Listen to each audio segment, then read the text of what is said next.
ಗೌಡ್ರನ್ನ ನೋಡಿದರೆ ಒಂದು ದೊಡ್ಡ ಆನೆ ನೋಡಿದಾಗೆ, ಅದೊಂದು ದೊಡ್ಡ ಆಲದ ಮರ, ಅದೊಂದು ದೊಡ್ಡ ವಟವೃಕ್ಷ. ದೇವೇಗೌಡರು ಅಖಂಡ ಭಾರತವನ್ನು ಆಳಿದ್ರಲ್ಲ, ಅದನ್ನ ಏನಂತ ಕರಿತೀವಿ, ಚಕ್ರವರ್ತಿ ಅಂತ ಕರೀತೀವಿ. ಅದನ್ನು ಪೂಜ್ಯ ಸ್ವಾಮೀಜಿಯವರು ಕೂಡ ಹೇಳಿದರು. ಎಲೆಕ್ಷನ್ ಮುಗಿದ ಕೊನೆಯಲ್ಲಿ ಗೌಡ್ರಿಗೆ ಹೇಳಿದರು ಚೆನ್ನಮ್ಮನವರು, ನೋಡಿ ಮಠಕ್ಕೆ ಬಂದು ಗುರುಗಳ ಆಶೀರ್ವಾದ ತಗೊಂಡಿದ್ದೀರಿ, ಅಂಧ ಮಕ್ಕಳನ್ನೆಲ್ಲ ನೋಡಿದಿರಿ, ನೀವು ಪ್ರಧಾನಮಂತ್ರಿ ಆಗ್ತಿರಲ್ಲ, ಅಷ್ಟೊತ್ತಿಗಾಗಲೇ ಸ್ವಲ್ಪ ಇದಿತ್ತಲ್ಲ, ಆದಾಗ ಯಾವ ಕಾರಣಕ್ಕೂ ಅಂಧ ಮಕ್ಕಳ ಶಾಲೆಯನ್ನು ನೀವು ಮರಿಕೊಡುದು ಅಂತ ಹೇಳಿದ್ದು ನಾನು ಕೇಳ್ಪಟ್ಟೆ.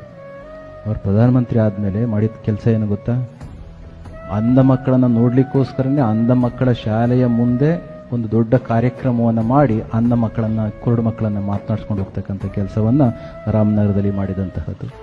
ಇಷ್ಟು ಕೆಳಹಂತದ ಎಲ್ಲ ಸ್ತರದ ಭಾವನೆಗಳನ್ನು ಅರ್ಥ ಮಾಡಿಕೊಳ್ತಕ್ಕಂಥ ಶಕ್ತಿ ಅವರಿಗೆ ಇದೆ.